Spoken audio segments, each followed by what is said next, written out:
Hi everybody, this is the briefing video for the Herts Fast 5k and 10k on Sunday the 18th of July. My name's Mike from Active Training World. I'm sure many of you know me by now, so I think from some of these briefing videos or you've seen me at events.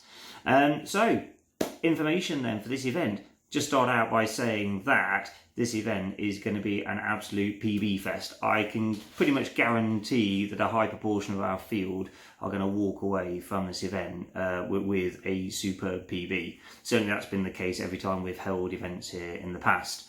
It is a lightning fast, dead flat course. You cannot go wrong. You're not going to find a better course in the whole country than we have got lined up for you at Bovingdon. Obviously, it depends on the weather on the day. You can never know if a sort of gale blows in or a storm blows in. We can't really control that.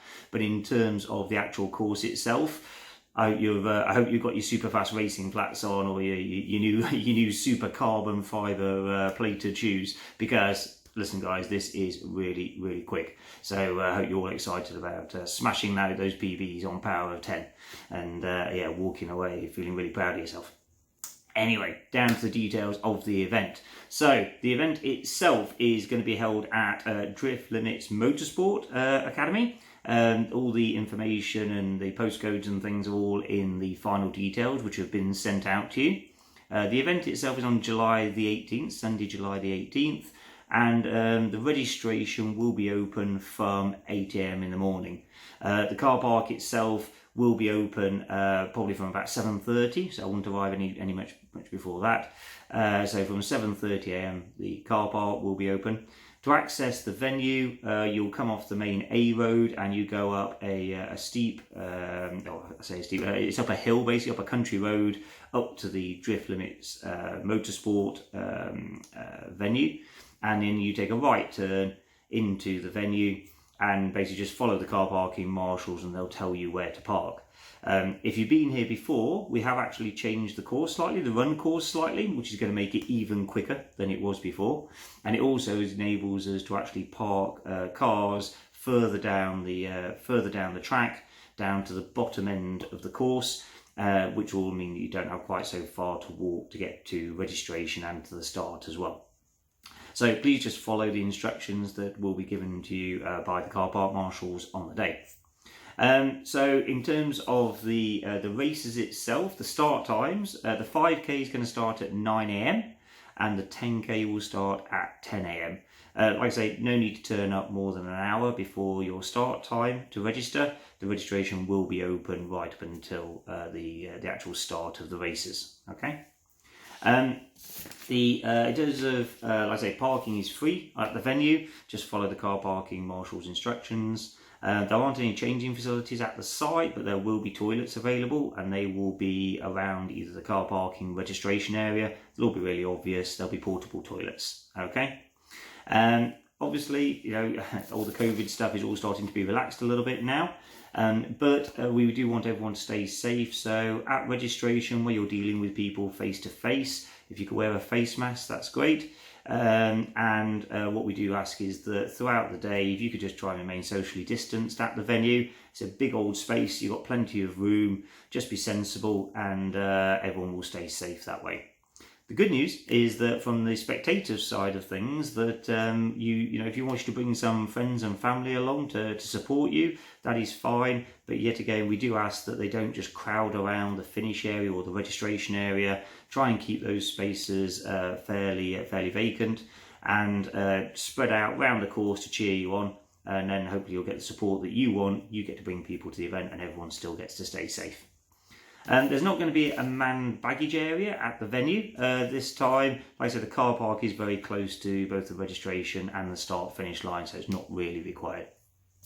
In terms of moving around the venue, those of you who've been before, and I say in the details, you'll notice there is a course map in there. There is a fairly narrow section of the course where it passes in both directions between the two circuits. And it basically goes between rows of parked cars, which are the cars that are used by the Drift Academy. That area is fairly narrow. It's absolutely fine for the race, but if we start getting spectators walking up and down there as well, it becomes too narrow and becomes an obstruction. So we are requesting that spectators and athletes who are warming up, cooling down, please don't go between the two areas of parked cars at the top end of the course. You'll see them. It's where all the supercars and everything are all parked up. Please don't walk up and down there. We want to keep that purely for athletes only. To access between the two circuits, there will be a marked footpath that you go down between the registration area and the pre-start and the start-finish area.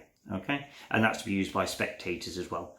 Obviously, the rest of the course, there is bags of space, and you'll be able to wander around that and spectate, or like I say, go for your warm-up, cool-downs as you wish. Headphones at this event, it is closed road, so those of you who do like to run with headphones, the great news is that you can. We do recommend that you wear bone conducting headphones if you've got them, because that way you can still hear Marshall's instructions, and also because this is a multi-lap circuit, more importantly you'll be able to hear other athletes coming up behind you. So potentially if you're being lapped or you've got faster athletes coming up behind you, then you'll be able to hear them coming. If you've got great big headphones on, turned up loud, then you're not going to hear what's going on. So we don't recommend those. We do recommend you use bone conducting headphones if you've got them. If you do have just normal headphones on, please keep the volume down low so that then you can still hear the information from our marshals and from other competitors. This venue is actually so quick, we've been approached by somebody who's actually going to attempt a world record at this at the event. So they're actually attempting to break the buggy running world record for 10k. So during the event, if you see a young lady running around super fast with a child's running buggy, then please do give her your full support, and maybe give the child on board a bit of a wave. They should be having a bit of a thrill as well. So yeah, please do give them the full support. She is actually attempting a world record. So please be courteous to them. Obviously they're taking part in the race just like you are, and we want to give her the best chance we can of breaking that world record. You certainly couldn't get a better venue for it, that's for sure. In terms of the timing for the races and how that's all happening, everything is chip timed. Those of you who've been racing recently will know that it's not the same as we used to do pre-COVID, where it's just a gun start and everyone goes off together. It will be a rolling start. So before the start, if you can attend the pre-start area, the PA will announce it.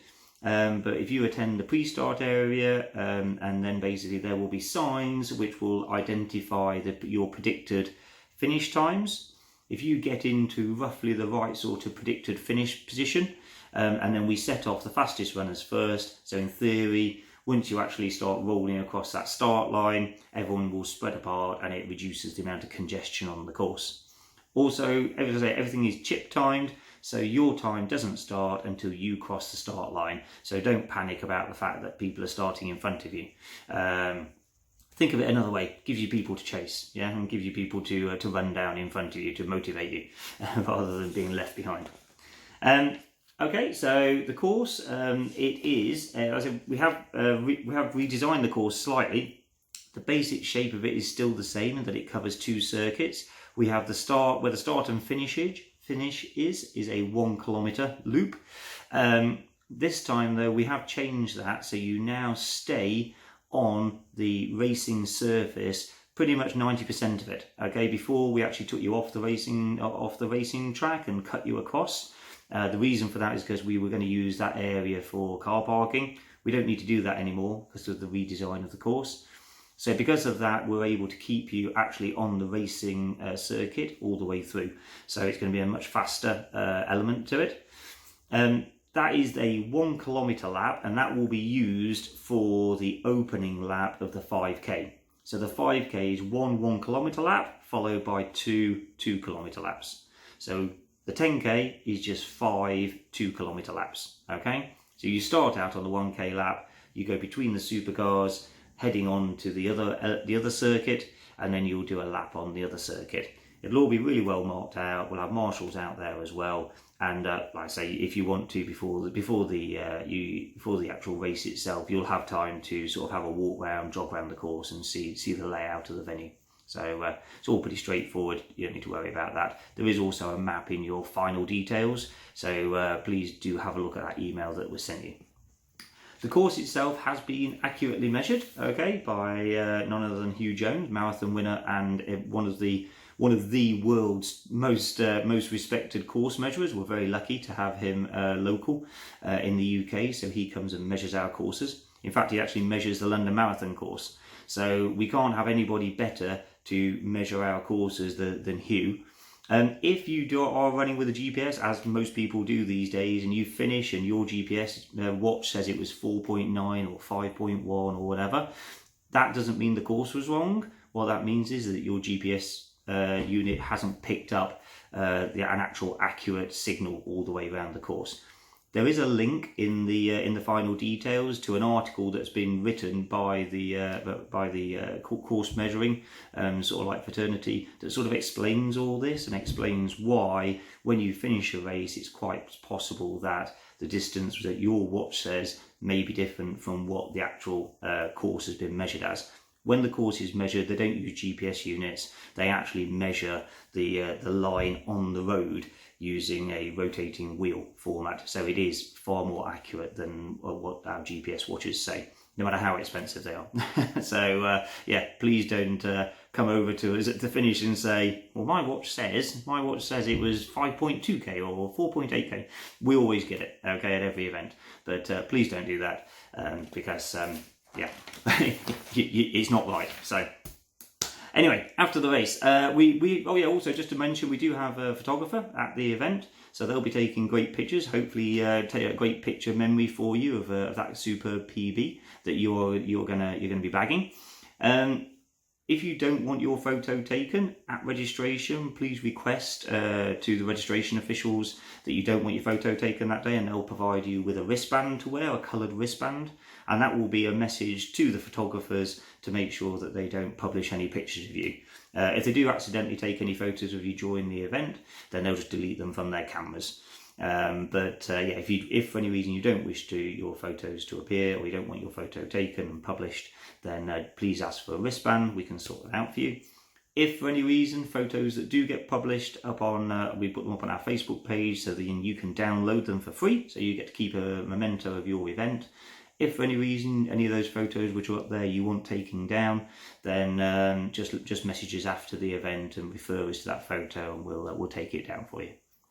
The results will be, it's all chip timed, all accurately chip timed. Your chips at registration, forgot to mention this actually, at registration you'll be given an envelope. In your envelope there will be your race number, and there will also be some safety pins. Okay, on the back of your race number will be a foam band. Do not remove that foam band. Very important, because that is your timing chip. Okay, if you remove that, you won't get a time. Simple as that. So that foam band has a chip, electronic chip, embedded within it, and that is what is used to measure your start and finish times. Because it's all chip timed, it will all be loaded up onto the internet. Okay, sometimes we have trouble with Wi-Fi signals at the races itself. If everything's going to plan, then those times will be loaded up pretty much instantly as soon as you've finished. But if for any reason we're having problems with connections, then sometimes the information doesn't get uploaded into the cloud until later on that evening. So yeah, don't hassle the timekeepers on the day if your time isn't arriving up there. It's probably a connection issue. If for any reason your time hasn't arrived by the evening, then feel free to drop us an email to sort of like let us know, and we can do a bit of investigation. It'll be there somewhere, I guarantee you. Also, what else was there? I think that's it actually. Oh yeah, I need to do something else. Power of 10, a lot of us will be contacted, a lot of you have to get contacted by athletes saying, I raced yesterday and my time's not up on Power of 10 yet.